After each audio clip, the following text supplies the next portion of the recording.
मैं कुछ बोलता हूँ और वो बात आपके मन के जैसी होती है, या फिर आपका मन जैसा चाहता था उस तरह के शब्दों का मैंने इस्तेमाल किया। भले ही वो शब्द आपके फेवर में जाते हों या फिर आपके किसी नापसंदीदा इंसान के फेवर में ना जाते हों, मतलब दोनों ही केसेस में आपका अहंकार तृप्त हो रहा है और अतृप्त हो रहा है। और अगर हमें अपने मन की जैसी बात सुनने को मिलेगी तो उसके बाद हमारा अहंकार तृप्त हो जाता है, हम एक कंफर्ट जोन में आ जाते हैं और वो अवस्था वाला जीवन हमें बहुत अच्छा लगने लगता है। लेकिन वास्तव में इससे हमारे अहंकार की ही तृप्ति हो रही होती है, और जब हमारे मन की जैसी बात की जा रही होती है या फिर हमारे अहंकार को तृप्ति मिलती है तो हम और ज्यादा सांसारिक हो जाते हैं। इस संसार में और ज्यादा हमारी जड़ें गहरी हो जाती हैं। जैसे कि अभी हमारे इस माया रूपी संसार में कुछ लोग बहुत ज्यादा दुखी होंगे और कुछ लोगों का सब कुछ ठीक ठाक चल रहा होगा। जो लोग दुखी होंगे वो तो भगवान को याद कर रहे होंगे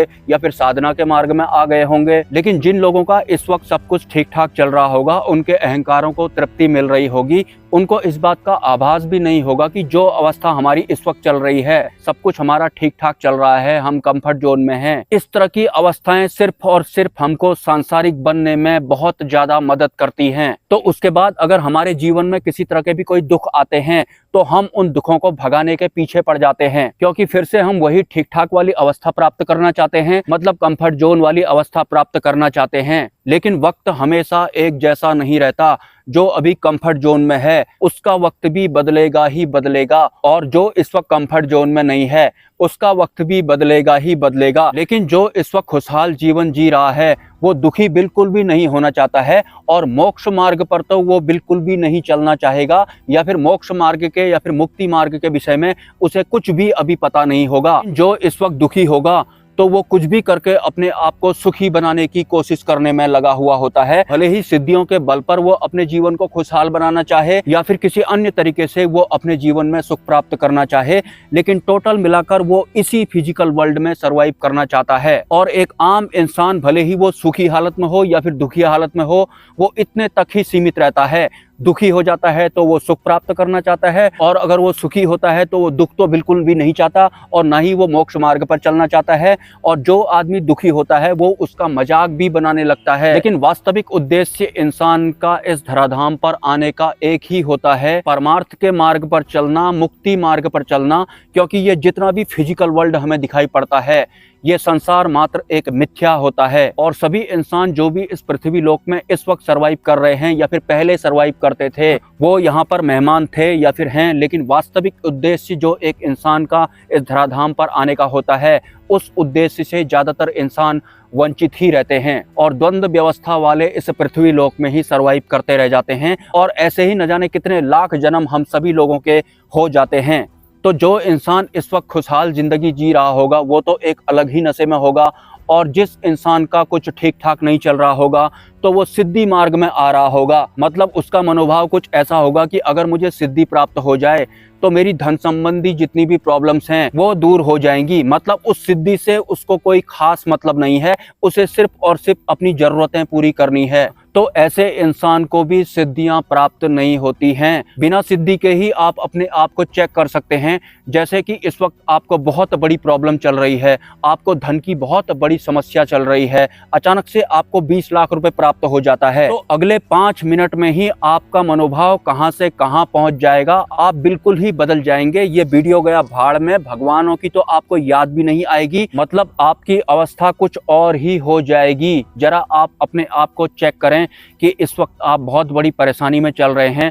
अगर आपको सिद्धि प्राप्त हो जाती है उसके बाद धीरे धीरे आपकी धन संबंधी परेशानियां या फिर जो अन्य परेशानियां हैं वो भी दूर होने लगती हैं। तो क्या उसके बाद आपके अंदर अहंकार नहीं आएगा, आपके अंदर घमंड की उत्पत्ति नहीं होगी? क्या जो मनोभाव इस वक्त आप माता पराशक्ति के बारे में रखते हैं उसके बाद भी आपका मनोभाव ऐसा ही रहने वाला है?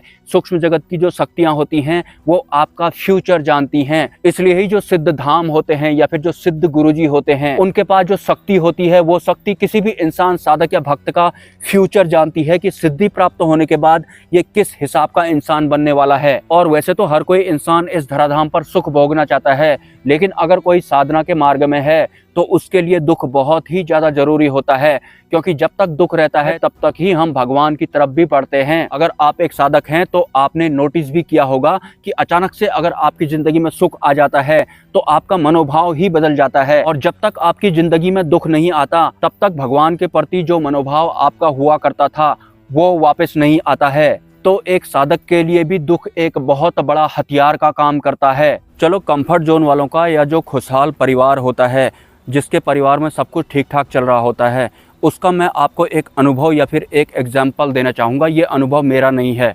मतलब उस खुशहाल परिवार में टोटल 5 लोग थे। एक इंसान था, उसके 3 बच्चे थे और उसकी एक वाइफ थी।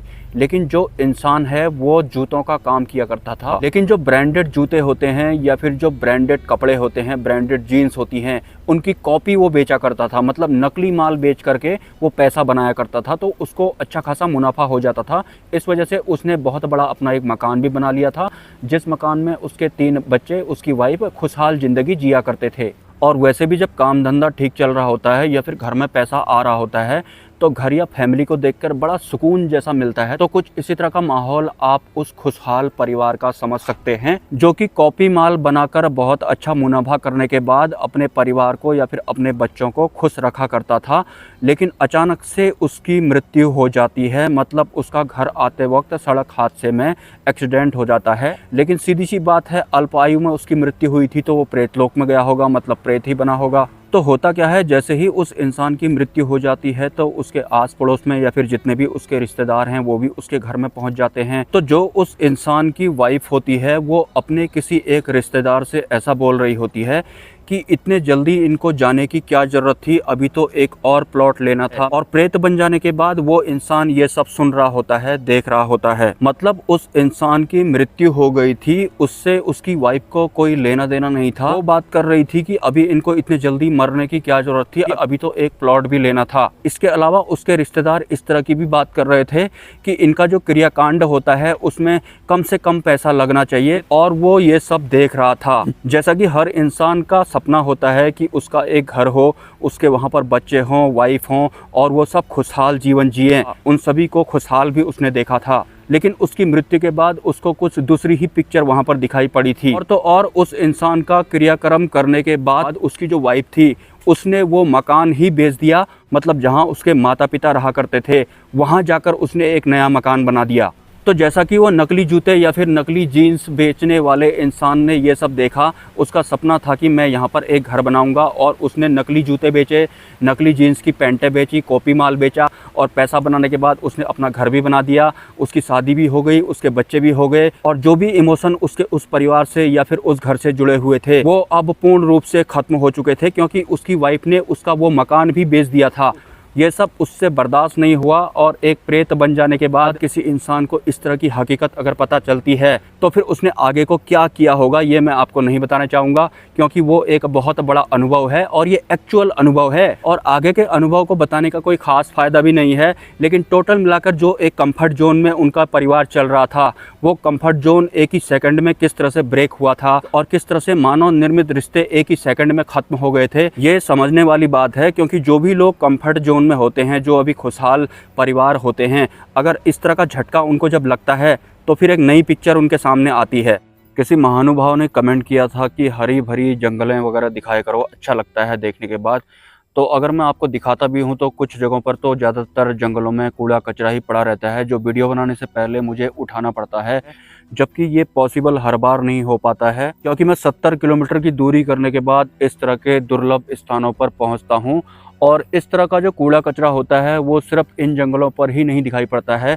जो बड़े बड़े धाम होते हैं, जैसे कि केदारनाथ धाम, बद्रीनाथ धाम हो गया। मैंने एक वीडियो देखा था, किसी ने वीडियो बनाया था कि देखो यहाँ पर कितनी शराब की बोतलें पड़ी हुई हैं। तो आप समझ सकते हैं कि केदारनाथ या फिर बद्रीनाथ या फिर किसी अन्य धार्मिक स्थल में शराब की बोतलें पाए जाना या फिर अन्य तरह का कूड़ा कचरा पाए जाना इस बात का संकेत देता है कि 90% जितने भी लोग धामों की यात्रा करते हैं उनका वहाँ मेन मोटिव होता क्या है, घूमना फिरना, खाना पीना, ऐश करना। और ये जो पेड़ है अभी 10 दिन पहले ठीक था, लेकिन थोड़े दिन पहले बहुत सारे शराबियों की एक टीम आई और उन्होंने इस पेड़ को भी तोड़ दिया। हालांकि ये सूखा पेड़ था, अगर आपके कोई सवाल हैं तो आप मुझे कमेंट कर सकते हैं, और अगर आप इस चैनल को सपोर्ट करना चाहते हैं तो इसी वीडियो के कमेंट सेक्शन में आपको एक UPI ID और कम्युनिटी पोस्ट में एक QR कोड देखने को मिलेगा।